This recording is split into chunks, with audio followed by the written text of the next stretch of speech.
John White is the VP of Product Strategy for Expedient, where he sets the direction for Expedient's products and evangelizes Expedient as a brand. He is a lifelong technologist, dating back to his days sitting in front of his Commodore 64, playing Sesame Street's Big Bird's Funhouse. You're supposed to laugh right there.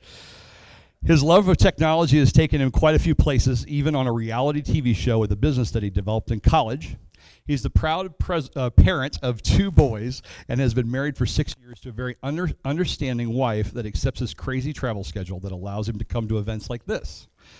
He has been with Expedient for 12 years, holding jobs ranging from phone support, Windows engineer, sales engineer. In his free time, he loves car racing and playing men's softball in a league and snowmobiling out west. So please help me welcome John to the Spark stage.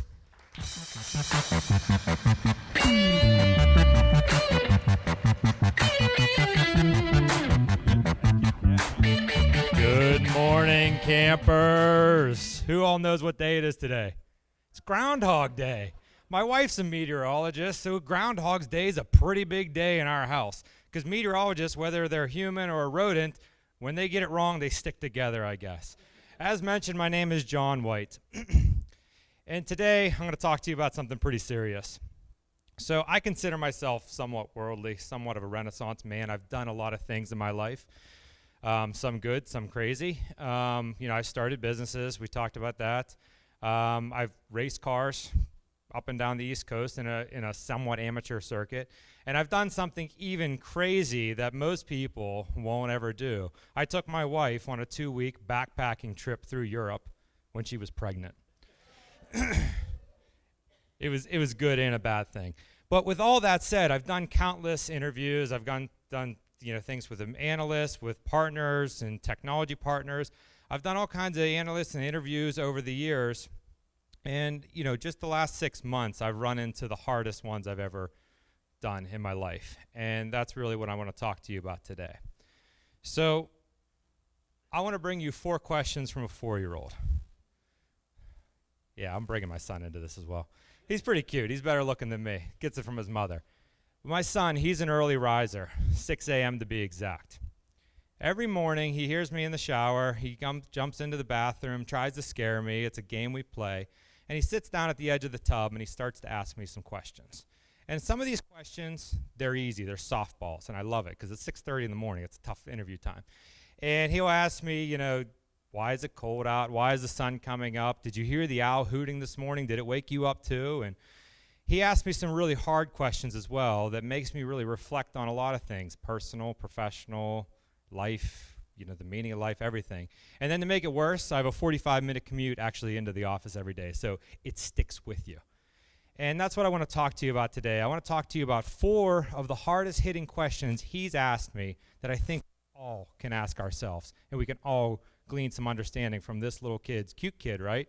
Got the Mighty Mo, if anybody remembers those. That's like a toy that my dad found from the 80s. But that's a pretty cool toy. But he asked me some pretty hard-hitting questions, and I want to talk to you about those today. The first one, why do you work? Honest question from a 4-year-old, right?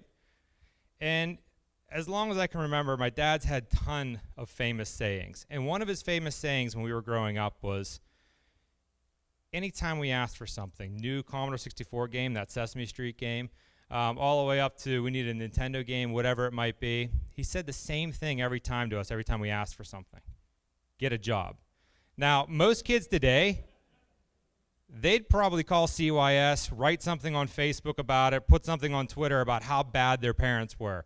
Me, I took this literally, and I actually went and got jobs. I found jobs selling golf balls, shoveling snow, all that kind of stuff that an able-bodied boy should be able to do and should be doing today. I went and did because I got money, because I needed to go and buy something with it. And I think that's pretty important, and I kept that going through my life, and I did a lot of weird jobs. I was a golf cart rental person. I don't think most people held that. I did a pizza delivery job for a while through college. That was pretty interesting. I sold electronics at Circuit City.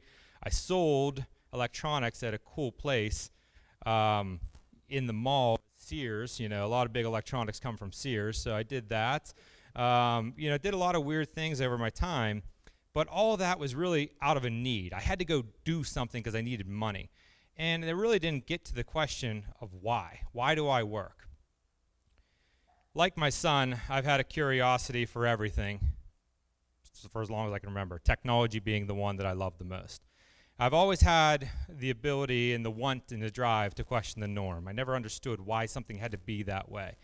And a lot of time in my life I spent looking for jobs that would allow me to do something like that.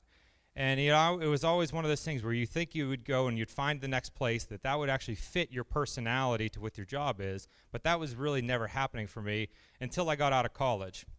I graduated college in 2004, and that was not really a good time to graduate college with an IT degree because there really wasn't any jobs then.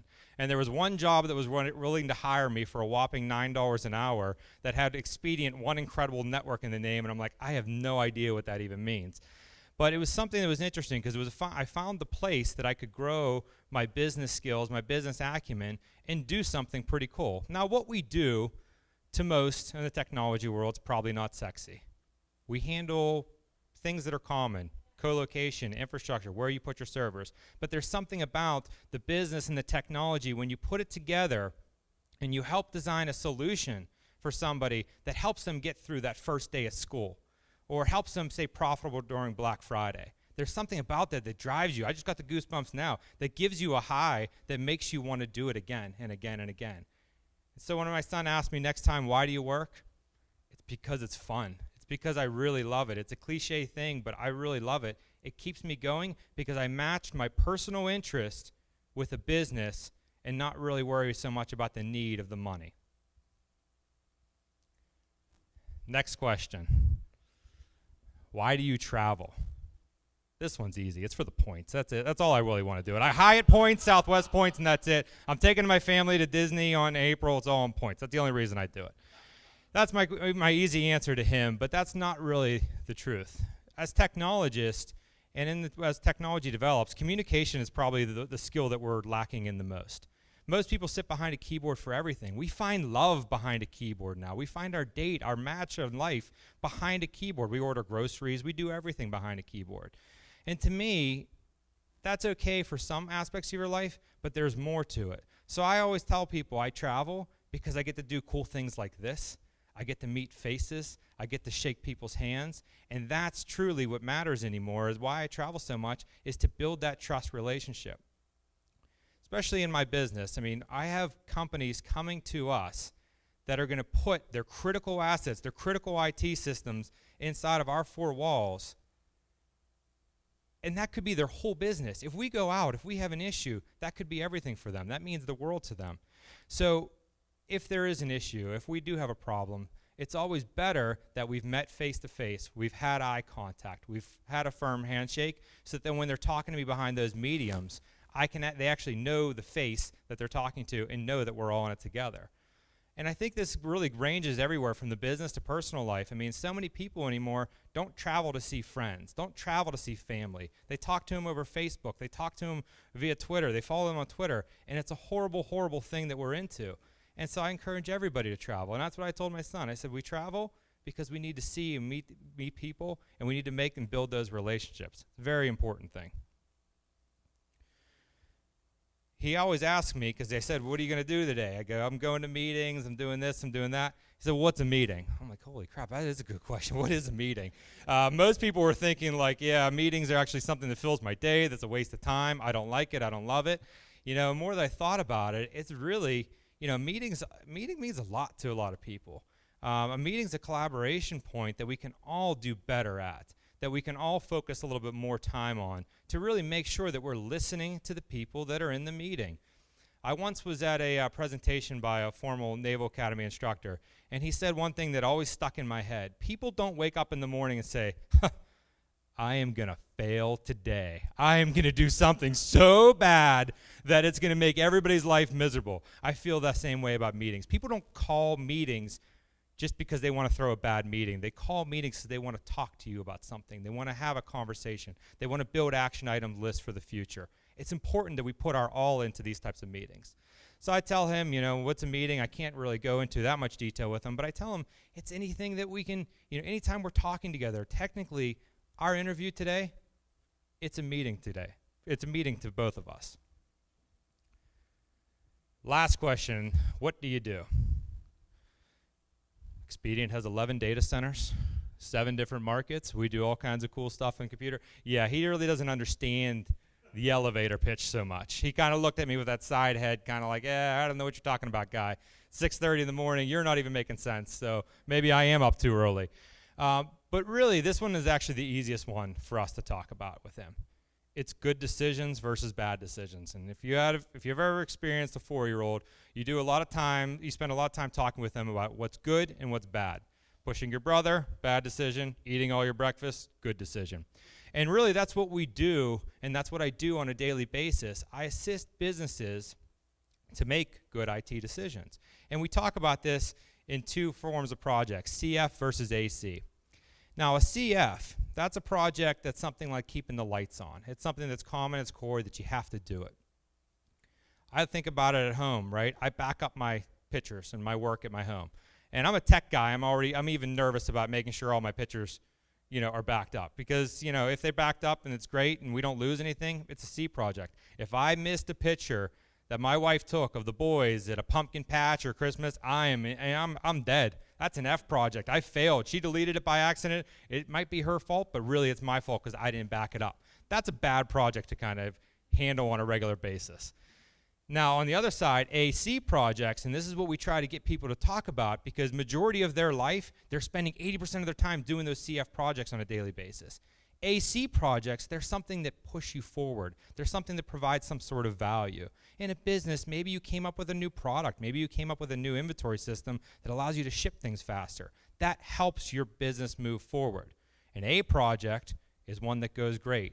If it goes horrible, it's still just a C project. It's not that bad. It's not going to impact you too much. And that's, in a nutshell, really, what I do on a daily basis. So I go back and tell him, I help businesses make good IT decisions. It's that simple. So here's my 4 questions from my 4-year-old, and there's a list of other ones. And if you're interested, I'd gladly share them with you because he has some doozies. One that I think almost every human on this planet, ask themselves, why do I shave? Because I think he asks me that every morning. And I say, well, I shave half, because it's cool to be a tech guy with a beard, right, Phil? Yeah, it's cool to be a tech guy with a beard and wear jeans and stuff like that. But anyway, I challenge you all to ask yourself these questions because they definitely helped me reflect a little bit more, think about things a little bit better, and make sure that I was giving everybody the fair chance, especially on that meetings one. So if you need help asking yourself these questions, let me know. I have a 4-year-old at Hire. Just know that it's probably going to come at 6 a.m. in the morning. Thank you.